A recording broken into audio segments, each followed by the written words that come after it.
Sonic Adventure receives various different opinions in the Sonic community. Some say that it's a lackluster game with poor gameplay and an even worse camera.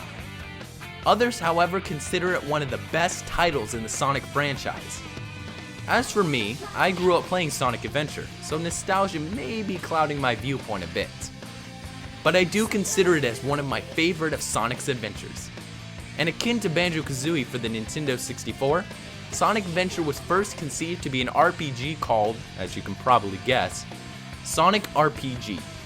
And not only that, Sonic Adventure was planned to be released on the Sega Saturn. In fact, if you've ever played Sonic Jam for the Saturn, you may have already been playing Sonic Adventure's prototype. So on this episode of Beta64, I'm going to discuss the beta of Sonic Adventure.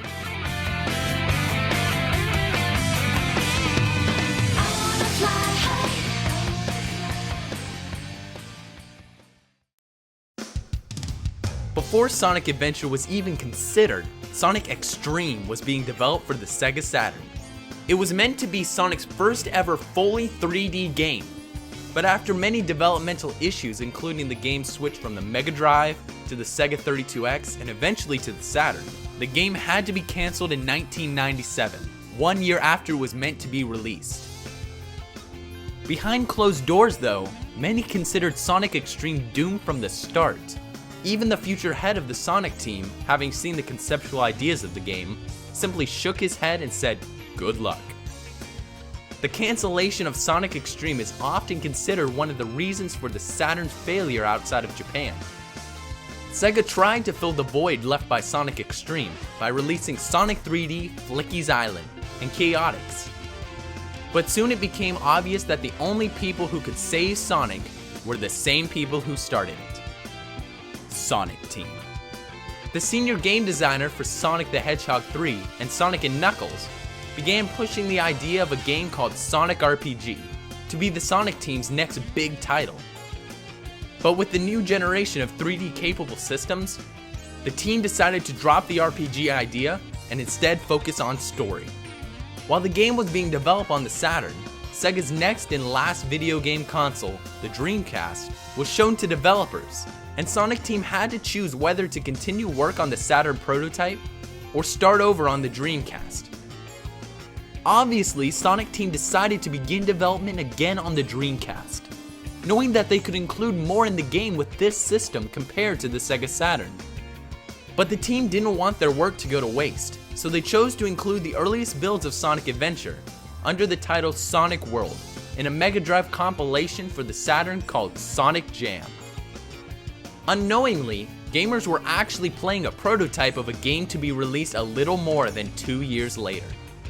During development, many people had written the Sonic team asking them to add a character that would shoot enemies. Feeling that it would be odd and against the nature for the characters to have a gun, even though they eventually gave Shadow one in Shadow the Hedgehog, the team decided to create a new character called E102 Gamma. A similar situation created Big the Cat. The development team wanted a character that would move at his own pace to break up the intense action. So Big the Cat was created and the fishing gameplay was chosen due to the fact that, well, he's a cat. The Chow Garden was also created to break up the action.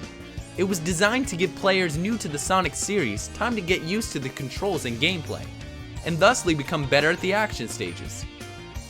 During development, Sonic Adventure was kept well hidden from the public. But despite all the safety measures, the original concept of Sonic RPG was leaked after the Sonic team had already decided against it. This led to speculation that the game would be called Sonic & Knuckles RPG. A while later, a blurry leaked screenshot made its way to the public, which was thought to be an unrelated motorcycle game. But of course now we know it's simply Speed Highway. 2 months before Sonic Adventure and the Dreamcast were released in North America, Sega teamed up with Hollywood Video to allow gamers to rent the system and the game's Sonic Adventure Limited Edition for 3 days for only $20. Now before anyone starts to think that this was a prototype, Sonic Adventure Limited Edition was simply the Japanese version, limited to a portion of the game with a few camera and bug fixes. Being that there were an incredibly large amount of screenshots and videos taken throughout Sonic Adventure's development, I only have time to show you the most impressive ones. If you really want to see them all, and I think you do, the link is in the description. First, let's look at some screenshots of Knuckles. This one shows him using the remove uppercut attack in what appears to be Red Mountain. The egg carrier in this image is much brighter and more colorful than the final version. Plus, it has a ton of other very noticeable differences. Another interesting screenshot shows Knuckles in front of an early version of the casino. Notice how the button above the sign used to open the door is missing. This could mean that the player was originally able to enter the casino without having to press a button, or maybe the switch was simply relocated somewhere else. There are also people walking out of the casino. After looking at all these videos and screenshots, I've noticed that the residents of Station Square are definitely not as lively in the final version. Now let's look at E102 Gamma. This screenshot shows an early hotel lobby, which has a ladder reaching to the floor above the front desk. Notice again that there are many more residents in the hotel, most of which are actually interacting with others. There is also no carpet in front of the back door, and there's no sign of that floating television, which for the life of me I can't remember its name. Did it even have a name? I'm going to call it the Tele-Info Advisor. In the cutscene where Gamma and the rest of the egg carrier crew are commanded to find Froggy, you might notice that every robot is a different color. But in this screenshot from the beta, it shows them to be all the same color. This was either changed to make it easier to distinguish Gamma from the group, or perhaps it was to make it obvious that the robots are different models. Amy appears in a couple unknown areas in her prototype screenshots, such as this one. Big also appears in an unknown area, which kinda resembles the entrance to Twinkle Park. And let's not forget about Tails, who appears in a couple unknown areas himself. One area is located in the sky, and the other takes place in the dark. These lights in the screenshot look kind of like lampposts, so perhaps this level takes place in some sort of city, or around a large building or house. A few of Tails' screenshots have some minor differences in them. This one shows the cutscene after Emerald Coast. If you notice, there are no chairs or tables near the pool. Another screenshot shows the Tornado 2 on the egg carrier, but it appears to be completely intact in normal form. In the final game, Tails has to perform a landing in the Tornado 2's turbo mode without landing gear. This makes the landed plane look very different from Tails' prototype screenshot. Being that Sonic is the main character of Sonic Adventure, he was obviously captured in more screenshots than the other characters during development. This leads to many screenshots of Sonic with various beta elements. So let's start with the tip and work our way to the top. This screenshot shows Sonic in an early shower located in the casino. It looks very different from the final version, and Sonic doesn't appear to be using the same animation. The docks here don't seem to have any dash panels like they do in the final game. And this nice quality screenshot shows Sonic in an early Station Square. And let's not forget these screenshots of Sonic in an early Chow Garden. The Ice Cap action stage went through a few changes. This screenshot shows Sonic on a bridge in the Ice Cap stage that can't be accessed in the final version.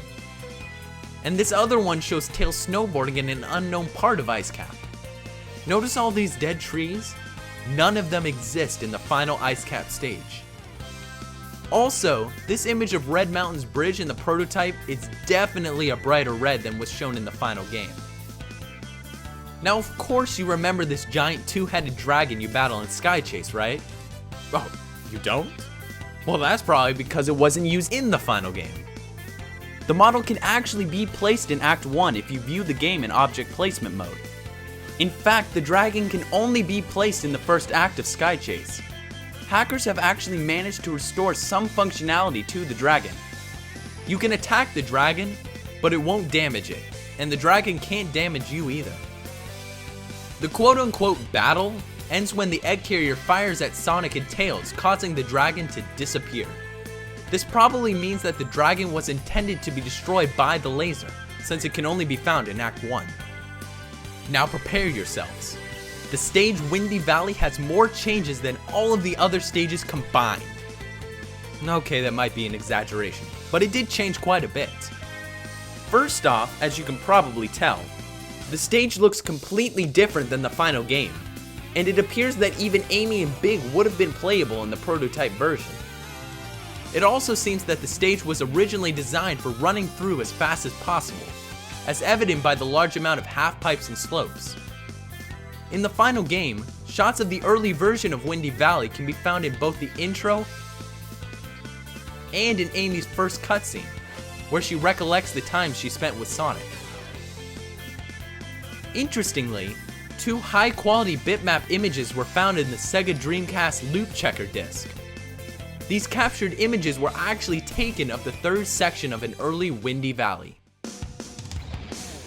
May 21st of 2013, the user Orange Fox on Sonic Retro released a downloadable version of the Sonic Adventure pre-release auto demo. The demo was originally given to a limited number of Japanese retailers to show off the various in-game cutscenes and gameplay in a loop. Even though the auto demo isn't playable, hackers have managed to break the loop, allowing them to access and play almost the entire game. They've also found an incredibly large amount of unused and early stages, and even prototype music tracks in 2 test stages, which have both been ported over into the PC version of Sonic Adventure Director's Cut. The 2 test stages were designed, of course, to test various gameplay scenarios, from loops to hills to stairs and everything in between. Much to everyone's surprise, the stage model for the prototype of Windy Valley was also found in the auto demo.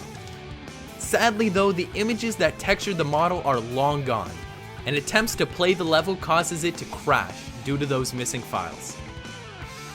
There were also 29 music tracks in the demo, many of which differ in various ways from their final counterpart. I'm going to show you the differences between 4 of the majorly changed tracks, in order to keep the video length at a decent amount. The first track is the theme for Speed Highway Act 1. The auto demo version has a slightly faster tempo than the final version.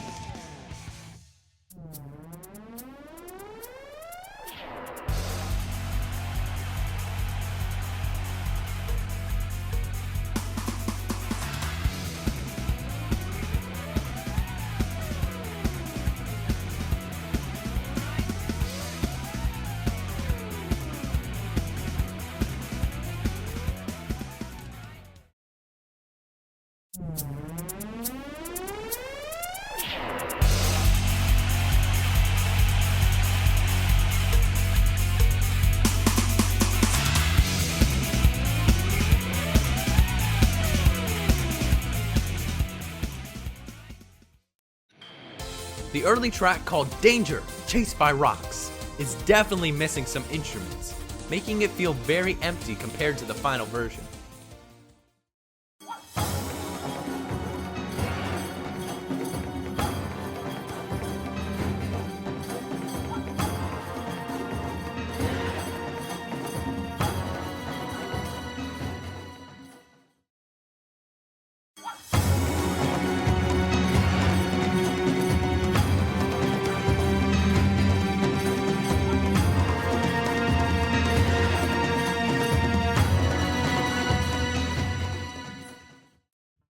Emerald Coast Act 1 also has an early music track in the auto demo. It seems to be missing an underlying guitar track, and the drum track is way more complex than the final game.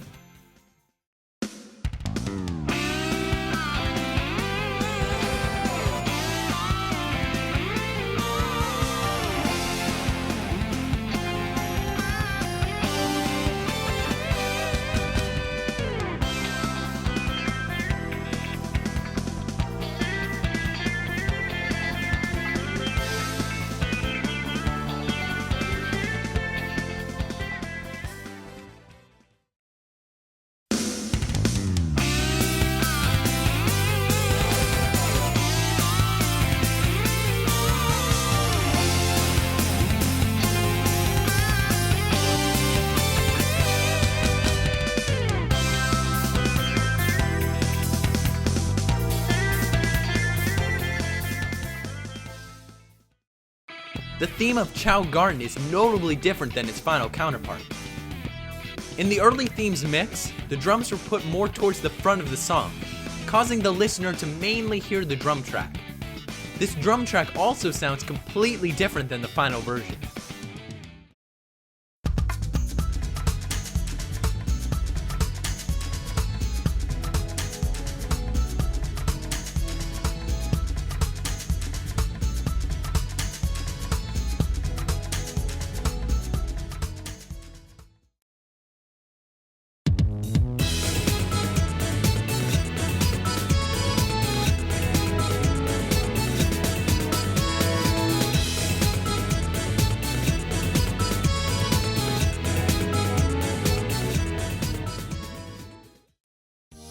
The user DRX from Sonic Retro also posted an early version of Sonic Adventure on August 31st, 2008.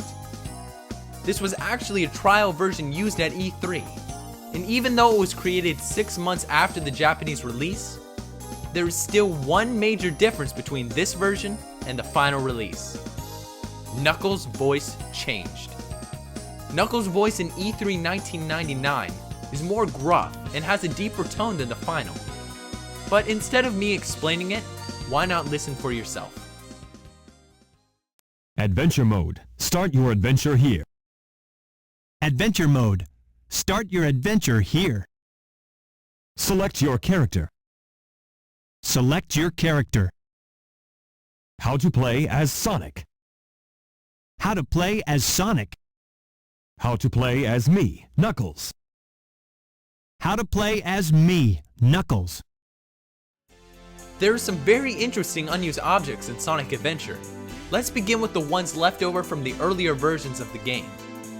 This spring model used in Sonic Jam goes unused in Sonic Adventure, and was likely used as a placeholder until the final model was completed. The texture used for this model doesn't fit correctly, obviously because it was designed for the final model. Speaking of placeholders, this loading screen used in the auto demo is left over in the final game. A prototype character selection screen is located in C-Select 1 and C-Select 2 as 6 still images, one for each selection. In addition to the 5 Chow emotions in the final game, there are also 4 other emotions that weren't used. While we don't know what these emotions mean, I can only guess that the last 2 are depressed and embarrassed. And perhaps the first happens when the Chow receives a lot of attention. This stopwatch goes unused in Sonic Adventure. It's possible that the item was intended to freeze enemies, the stage's timer, or maybe even add back time in the E102 Gamma stages. In Sky Chase Act 2, Tails and Sonic are flying in the Tornado 2 instead of the original Tornado in Act 1. Despite being 2 different versions of the plane with different names, both Act 1 and 2 use the same health bar with the same name. Apparently at first though, Act 2 was meant to display a new health bar for Tornado 2, as shown by this unused graphic. Perhaps one of the most interesting unused things found in Sonic Adventure is this image of one of the developers holding a drawing of a realistic blue hedgehog. While I was watching some early announcement footage with some of Sonic Adventure's developers, I came across another image of a realistic hedgehog. From what I can tell, the image found in the game was taken while the video for the announcement was being shot. Notice this guy here. He is likely the videographer that took the video. The fact that the computer in the background is on the same screen in both also proves that they were taken at roughly the same time. Graphics aren't the only unused oddities in Sonic Adventure. The Japanese level list located in firstread.bin lists almost every single level in the game, plus a few extra. 3 empty level slots are labeled as Mushroom, Jungle, and Desert in the list. Being that they are very broad titles, they could have been used on the list as possible ideas that were never expanded on. Or perhaps they were simply there as placeholders. There are 2 blocks of text in the game that were never seen in Sonic Adventure. This first block was likely to be said by Dr. Eggman if E102 Gamma failed his training mission in the stage Final Egg. Another interesting line of text says, "Now you can play with Sonic!" What makes it so interesting is that Sonic is the only character available to play when starting a new game, meaning that a different character, possibly Tails, was going to be playable from the start instead of Sonic. Now let's move on to some really fascinating unused to call voice clips. This first one warns the player about the Leon Badnik. Interestingly, even though the voice clip was removed, the enemy remains in the final game. Be careful of Leon, he appears suddenly. The next clip warns us about the enemy Gola. What makes this so intriguing is that the enemy Gola from Sonic 2 and Sonic Blast was renamed E17 Gora in Sonic Adventure. This means that the team was originally going to call the enemy by its original name, but then renamed it later in development. When Gola is breathing fire, it's your chance to attack. Though these clips are pretty interesting, the most amazing unused voice clip of the bunch is where Tikal discusses Supersonic. Take a listen. Gather 50 rings and press the action button while you jump. You'll transform into Supersonic, but watch out for your ring consumption. As you heard, this means that Sonic would have originally been able to use Supersonic in regular levels as well as the final boss battle by collecting 50 rings and pressing the action button while jumping. This could have been removed for a number of reasons. Firstly, stages would have to have been designed for Supersonic and normal characters. Since Supersonic can move extremely fast and hover over water, levels would have to be designed to accompany those abilities. Stages such as Red Mountain would have to be completely redesigned for Supersonic. And perhaps the development team didn't wish to go to all of that trouble. Another theory is that since Supersonic requires all 7 Chaos Emeralds in earlier games, they didn't want Sonic to simply be able to use rings. But instead, to stay true to the source material, they chose to allow him to change in the final boss battle with all of the emeralds in his possession. So that's the beta of Sonic Adventure. As with Super Mario 64, Sonic's adventure into the third dimension was one filled with scrapped concepts, redesigned stages, and tons of new ideas. It still amazes me the ingenuity of the Sonic team. They created what had never been even considered before. I mean, just look at Billy Hatcher. He just screams originality. So if you still want to learn more about the development of Sonic Adventure, surf over to Sonic Cult. The link is in the description. So this has been Beta64 with the Sonic Adventure Beta.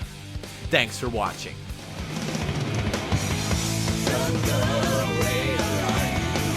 Danger.